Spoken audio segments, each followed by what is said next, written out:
Dan Illman, Matt Birney are kicking off a 50-cent late pick 5 at Anita on Saturday with race number 5, the $100,000 Crystal Water Stakes for Calbreds going a mile on the turf. You can play this race with a DRF Bets account. If you deposit $100 with DRF Bets, you bet with $250. Learn more at bets.drf.com. Let's take a look at the field for this year's edition of the Crystal Water Stakes, and I want to start with the 11-year-old.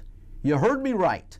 11 years old, Soy Fett will be making the 62nd start of his career. He has earned over $1 million, and he's run well on turf. His most recent start on turf, hey, it was the 2018 Crystal Water, and he won at 47-1. He won't be 47-1 here, and this time he's coming off a layoff, and I'm going to watch and see and wait for Los Al.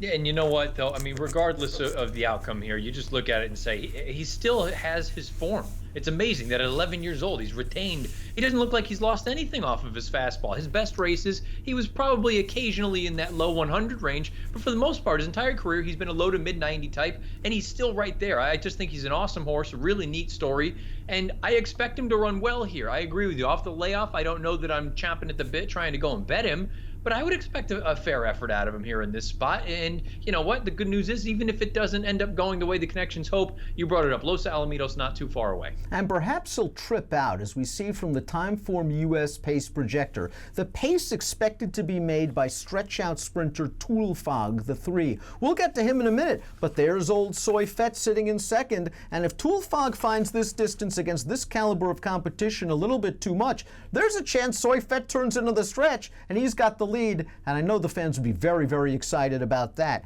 As for Toolfog, his most recent race was his first start off of a long layoff.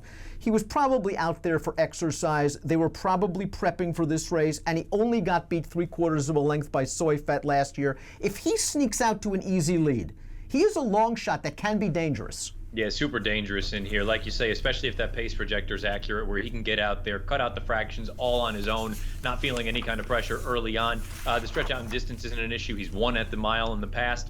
To me, he's the kind of horse that if you're not sold on everyone else and you just want to call it a pace play, he would be the one that I'd be looking at saying, you know what, he could get brave if they let him go. Curious about your opinion on the number 1, the Street Fighter, who seemed to put it together since trainer Bruce Headley switched him to the turf. He's had 3 runs on the turf. 2 good, 1 not so good. Was the reason for the not so good the distance? He didn't want to go 1 1/8? Or was he just in too deep against stakes horses? Turning back to a mile should help. Facing stakes horses might not. Yeah, for me, the bigger part, I think, was just the pace situation that day in that Turf Classic, combined with the mileage. I mean, you take a look at it and you say, oh, the Timeform US had every fraction color-coded red, and I know he was 2 lengths off of it, but he was the one in closest attendance to the lead that day. You cut him back to the mile, albeit against weaker.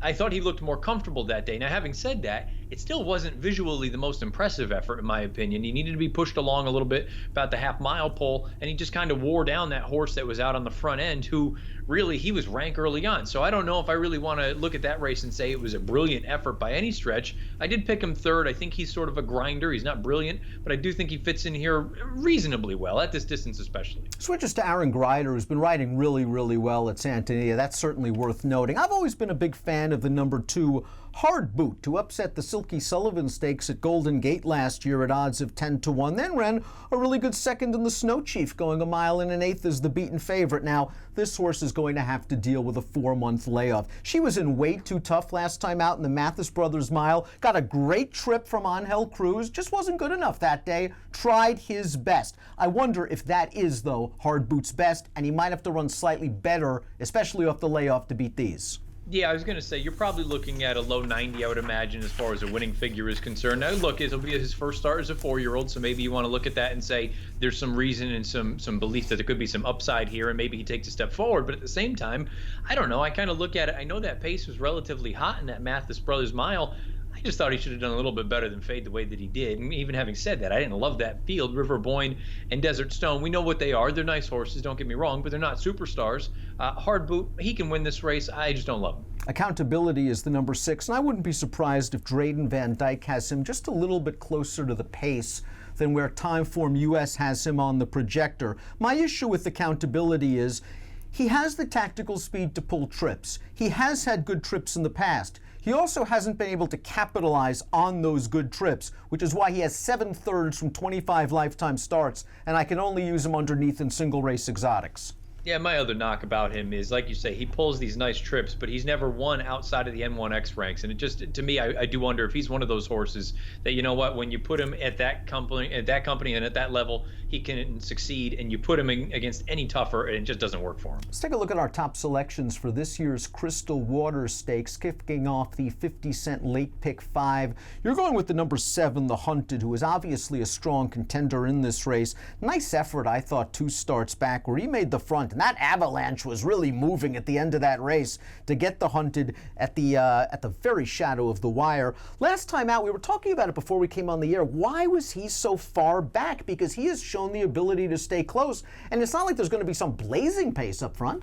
No, and I kind of go through, in Formulator, you can toggle between incremental splits as well as elapsed pace. And I'm going through and looking at his fractions himself, and I guess he didn't run that much slower for the opening quarter in that most recent run than he normally does. He's usually about a 24 and 1 kind of horse for the opening quarter. Maybe they were just going that fast, but it's kind of an atypical run for him. He's usually much closer to the pace. I'm hopeful you get a revision to that kind of a running style here, where he's maybe 2 lengths off the pace throughout as opposed to starting 10 back, because he flew home. He finished sub 23 for that final quarter, 22 and 4 to be exact. That's the kind of thing I'm looking for with a grass horse. He may not be good enough at this level, but I do think if you're looking at it just strictly from a finishing standpoint, I want to give him a chance. Conversely, Brando the Bartender is a 1-run closer, and he is going to need some help up front, as we saw 2 starts back in that allowance race on New Year's Eve at Santa Anita, where he was able to get the mile, defeating Accountability. Now, last time out was a tough spot, I thought, off a 3-month layoff, taking on Pee Wee Reese, who we know is very, very good going down the hill.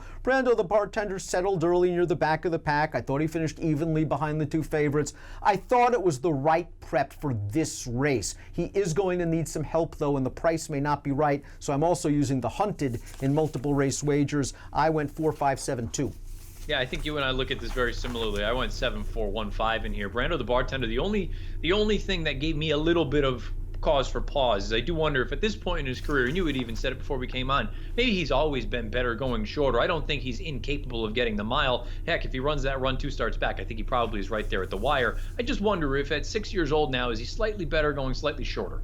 The Crystal Water Stakes kicks off the late pick 5 at Santa Anita on Saturday. You can play that race with a DRF Bets account. Deposit $100, bet with $250. DRF Bets is as easy as ready, set, bet. Approximate post time for the Crystal Water, 3:02 Pacific. Best of luck.